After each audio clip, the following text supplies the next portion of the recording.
Mm.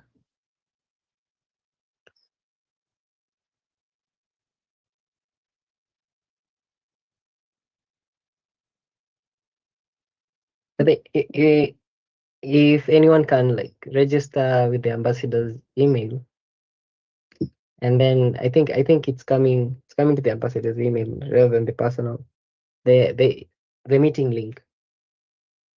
Because I got the link and then I sent it to some of my friends.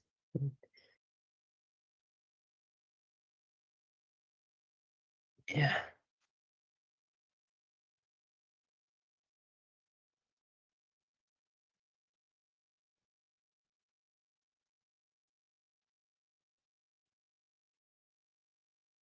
Yeah. Yes. But okay. Should I screen share? Oh yeah. Oh yeah. Yeah. Okay.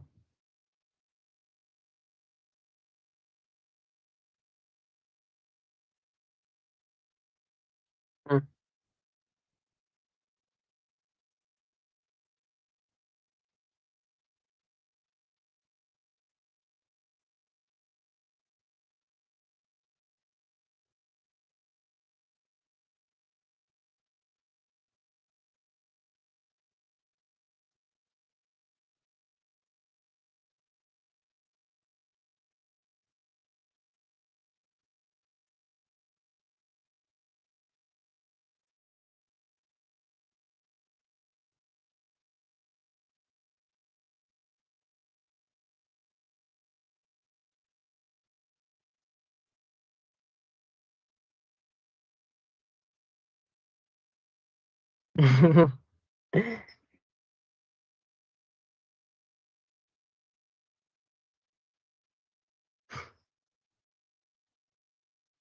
Okay. Yeah.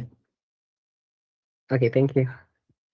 So hello everyone. Thank you for joining. My name is Rehan Luyai, and I'm a Microsoft Student Ambassador. And I have the honor of closing us out with session 5 today. So we have covered so much ground, and Philippa opened us up with the foundation of spatial thinking. Malika showed us how to prepare and enrich spatial data, and Philippa also again revealed how to detect patterns and hotspots at scale.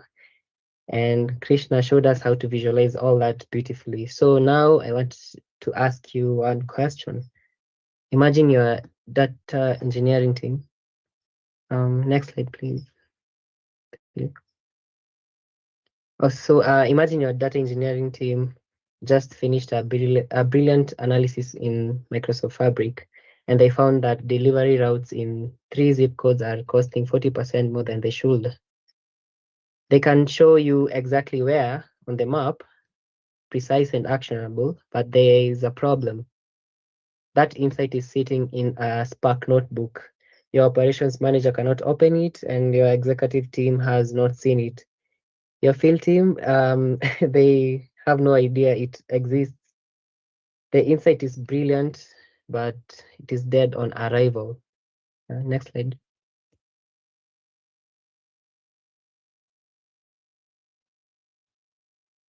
That gap between powerful spatial analysis and actual organization is exactly what we are doing in this session.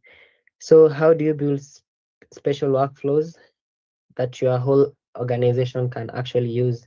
So let me give you some context on why today is such a special moment. Because in November 2025 was a watershed moment for spatial analytics on the Microsoft platform. ArcGIS Geo Analytics for Microsoft Fabric reached general availability. That means production ready, enterprise grade, and organization can now deploy on that today. At the same time, ArcGIS maps for Microsoft Fabric entered public preview and bringing no-code spatial exploration directly into Fabric workspaces for business analysts who have never written a line of spatial code. What this means for IT and tech teams like us is that special capabilities now live inside the same platform. We are already using we already use for the data engineering, governance, security, and reporting. This is not a new system to manage, but this is an upgrade to the system we already have. Next slide, please.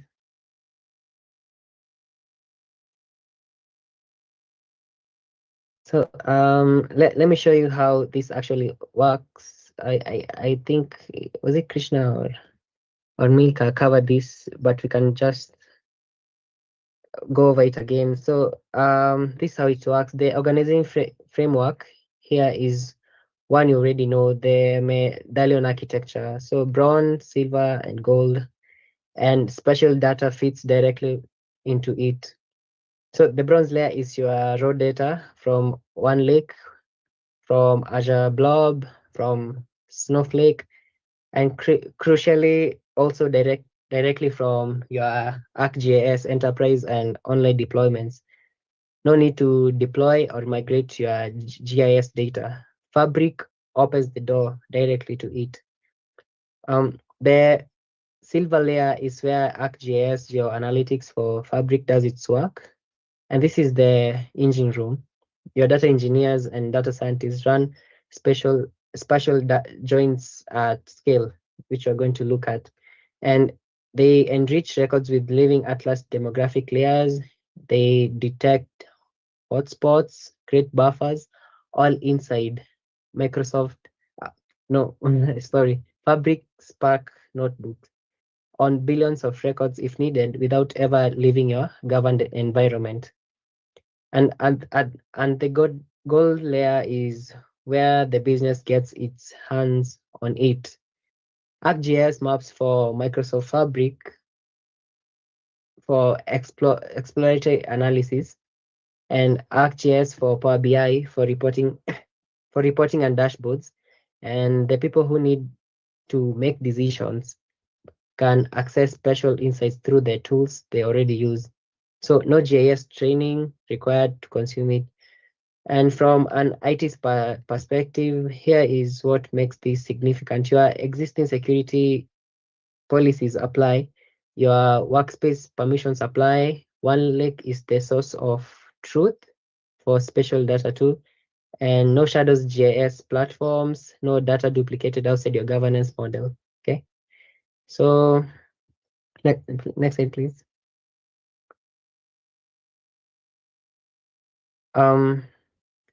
Let me show you what this actually looks like in practice. So these screenshots are from a real S3 webinar demo built by Sarah Battasby, the principal product manager at S3, running a live notebook on June 25th, 2025. So I'll have the link so you can check the webinar out. It's also on YouTube. So this is the silver layer in action. So work with me through it step by step. So the import geoanalytics fabric also covered. This is a Microsoft Fabric Spark notebook built by Sarah Battasby. Look at line 1. Import geoanalytics fabric. Is it? Okay. I think it's the previous slide. Oh yeah, there we go. So look at line 1, the import geoanalytics fabric. This is the entire setup for enterprise grade spatial analytics. Spatial analytics, no installation, no configuration, no separate JS server to spin up. So the library is natively embedded in the Fabric runtime 1.3. It's already there waiting for your team. And look at the bottom of the screenshot.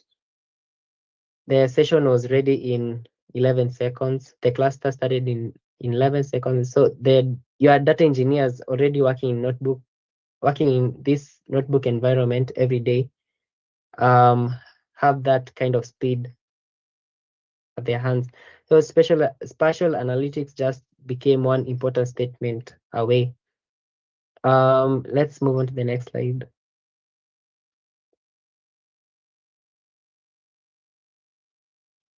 Yeah, so let's look at the Azure Blob ST point. Now, watch what happens. The data in the Boston 311 public safety dataset, the graffiti reports, broken water mains, abandoned vehicles, street cleaning requests, which were in the dataset. It lives in an Azure Open Data Blob storage, as you can see in the screenshot. So the engineer reads it directly, no downloading, no moving data around. Then look at line 17, st.point, take the longitude column and take the latitude column and assign and create a point geometry. Assign coordinate system 3, 4, 2, 6. That is WGS 84, the GPS standard, which was also talked about on the previous sessions. So one line, before that line, just a table with numbers. The Boston dataset. But after that line, every single row has a real location. So 2.5 million service calls now spatially enabled with that single line, and it is executed in 4 seconds.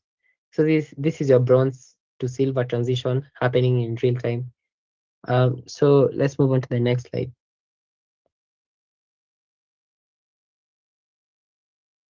So before we can trust any spatial analysis, as Malik said, we need to trust the data. This is Fabric's built-in data wrangler. It detected some records. Okay, it detected that some records had coordinates outside the valid range for Boston. These are called null island records, points where latitude and longitude defaulted to 0, 0. So the middle of the ocean. Oh yeah, so that's the middle of the ocean, I mean. The data wrangler wrote the filter code automatically. Look at line 5. Latitude greater than 40. Latitude greater than 40, longitude less than minus 70. So only Boston coordinates pass through. This step is critical. A bad coordinate in a spatial join does not throw an error. It silently puts a service call to the wrong neighborhood, and it enriches it with wrong demographics and corrupts every downstream analysis. So here it has to be clean and trust everything downstream. This is what responsible spatial governance looks like. Okay. Next slide, please.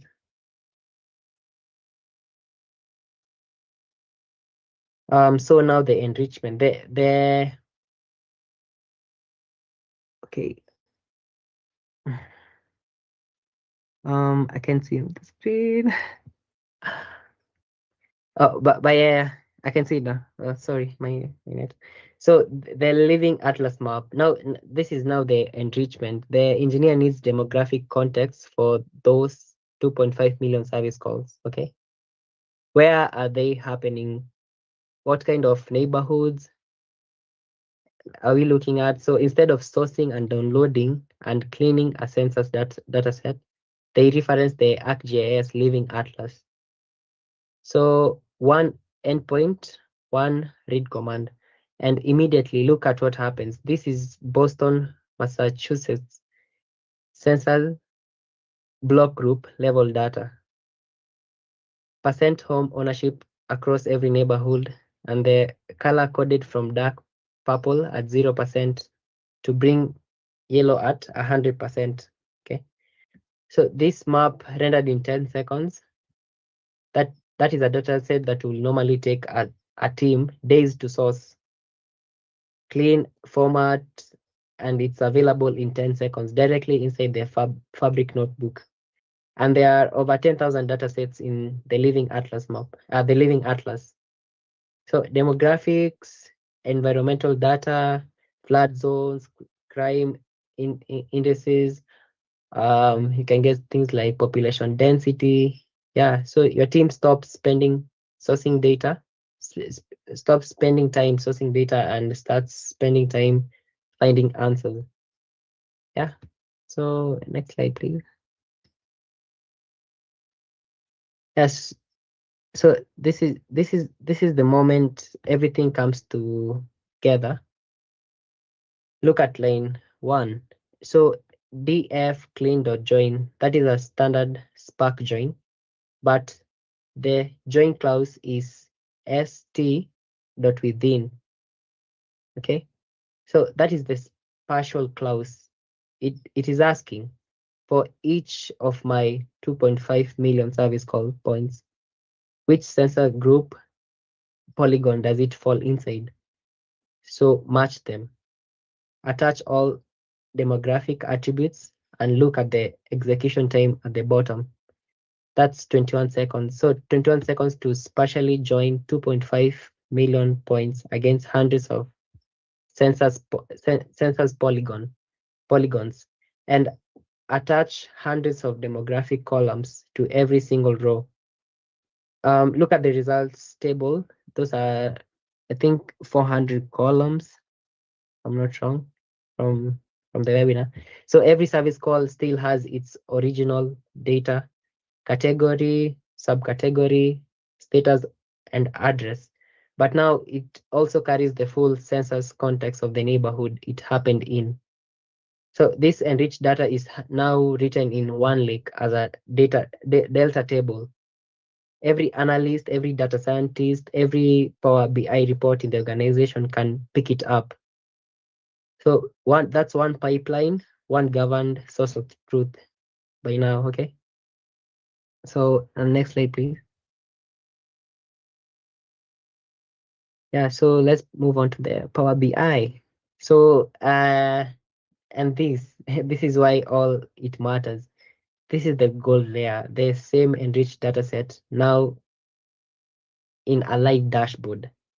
Look at the map on the left. Orange dots are individual 311 service calls. The teal hexagons, the teal hexagon is selected. So someone clicked it, and 12,513 service requests inside that one area when it was clicked. And look at what happened on the right. The moment that hexagon was clicked, okay, the entire table filtered automatically. Street cleaning was 4,380. Code enforcement was 2,600. Highway maintenance was 1,287. Abandoned vehicles was 968. And the pie chart at the bottom shows open versus closed. The operations manager does not need a GIS tool to read this. She does not need spatial training. She clicks a neighborhood on a map and she knows exactly where her team needs to focus this week. That is the complete journey. Raw data in Azure Blob, specially enabled in a Fabric notebook, enriched with the Living Atlas demographics, joined in 21 seconds, written into one lake. Next slide, please. Yeah. So yeah, this was the visual. Yeah. So written into one lake, visualized in a dashboard, and the insight reached the person needed to act on it. Okay. Yeah. So if you take a minute and look at how the process worked. Raw data, you special enable it, you clean it, enrich it, join, and then give it to the right person who needs it.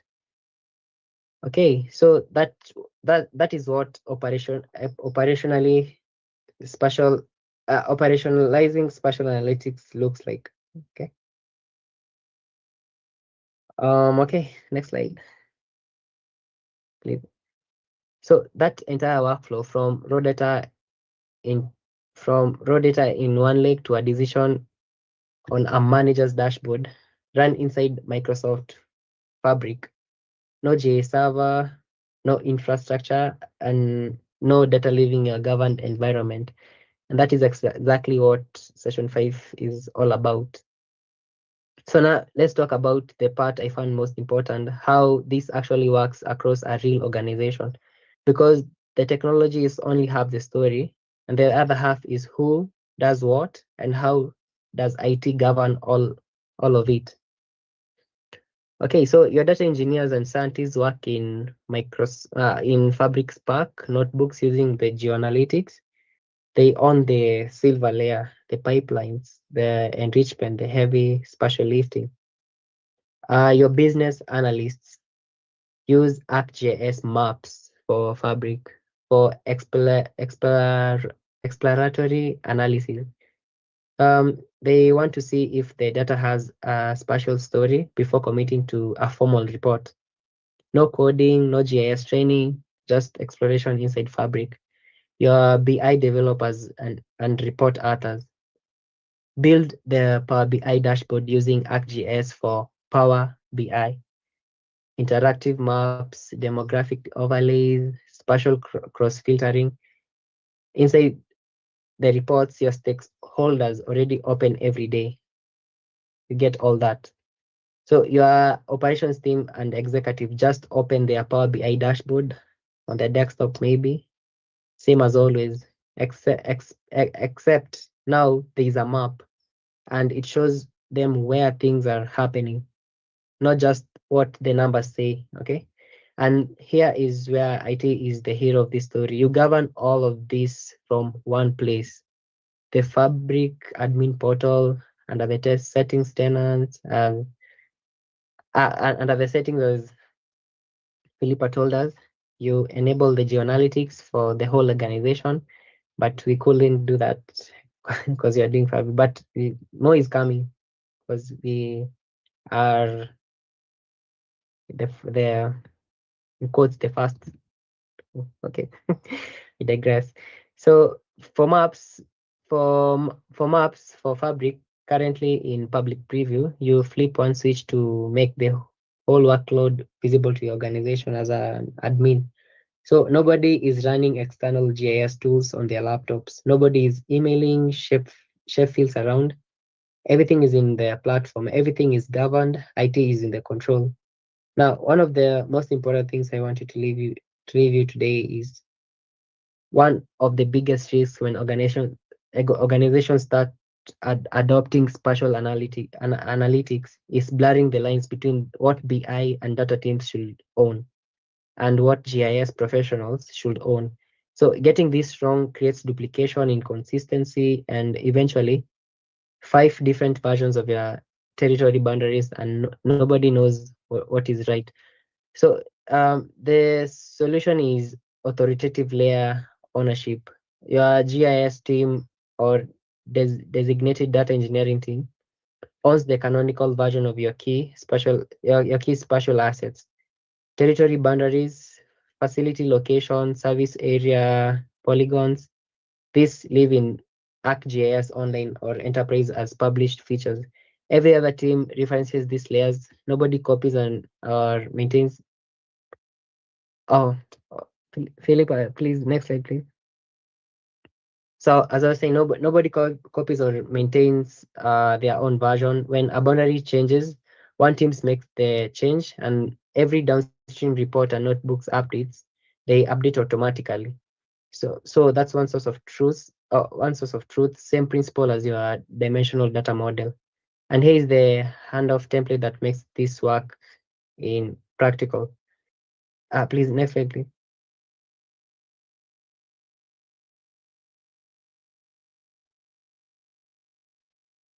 Oh, let's get back. I'll finish explaining, then you can do this.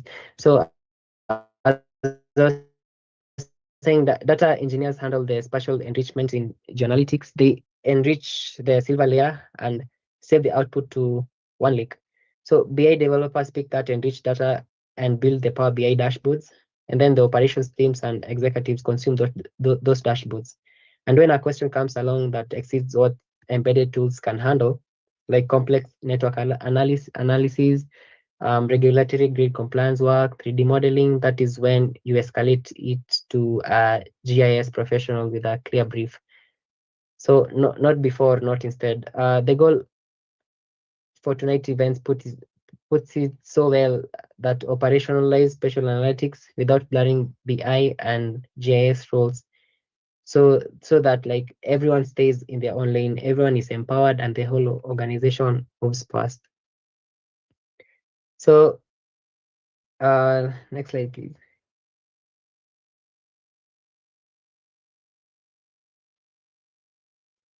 Okay.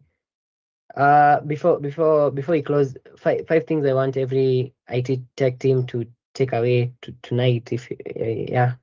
So one, govern before you experiment. Enables your analytics at the tenant level through the admin portal. So before your team start exploring, you might want to be, or you want to be in control from day one. Okay. So two, understand the licensing model before you budget. So geoanalytics for analytics for Fabric is a separate Microsoft Marketplace purchase. So 30-day subscription, 500 core hours. Know your compute usage patterns before you commit. So number three, standardize on one lake and geo paquet for all spatial outputs. This keeps everything in your governed environment and queryable by any Fabric workload when you're in that environment. Number four is start with a real business problem. Find one specific pain in your organization that your organization already feels, like delivery costs, location performance, resource gaps. Solve it with special data and show the outcome. That is what earns organizational buy-in. And five, lastly, train your analyst early. ArcGIS for Power BI requires no GIS background. A 90-minute workshop is enough for your analyst team to start building spatial reports independently. Once they can do it themselves, adoption takes off on its own. So what does this look like in practice? Here is how I would like put it put it in a way like any team can start. So let's go to the next slide, please. Oh, this is just something I got. So maybe this week just add a map, open an existing Power BI report that has location data, even just a city name. Then add ArcGIS maps visual, 5 minutes. No account needed, and you'll see a pattern the table was hiding, maybe. And then this month, run one spatial enrichment. Pick one dataset where location clearly matters. Enrich it with 2 or 3 living atlas demographic variables. Find one inside that only the spatial layers reveals. One is enough. And maybe this quarter, build one production pipeline, bronze to silver to gold. Attach a Power BI report, present the outcome to stakeholders, document the refresh candies. That single presentation is the business case for every spatial project that follows. Yeah, so I want to take you back to where we started. That brilliant spatial analysis sitting in a very nice notebook, never reaching the people who need it. Yeah, so over the past few hours, you have seen every piece of the puzzle come together. Spatial thinking introduced um by Philippa, and data prepared and enriched by Malika, patterns detected by Scale by Philippa again, and visualized beautifully by Krishna.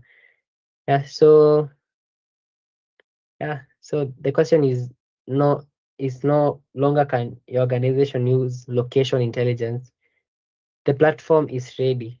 The integration is live. The data is available through Living Atlas. So your existing governance model already supports it. So the only question left is, where do you start? Okay, thank you so much for joining us.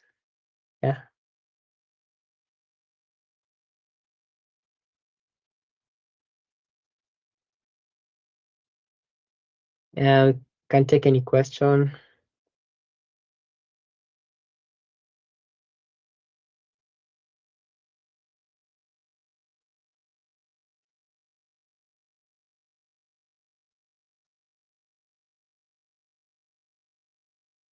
Mm,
yeah.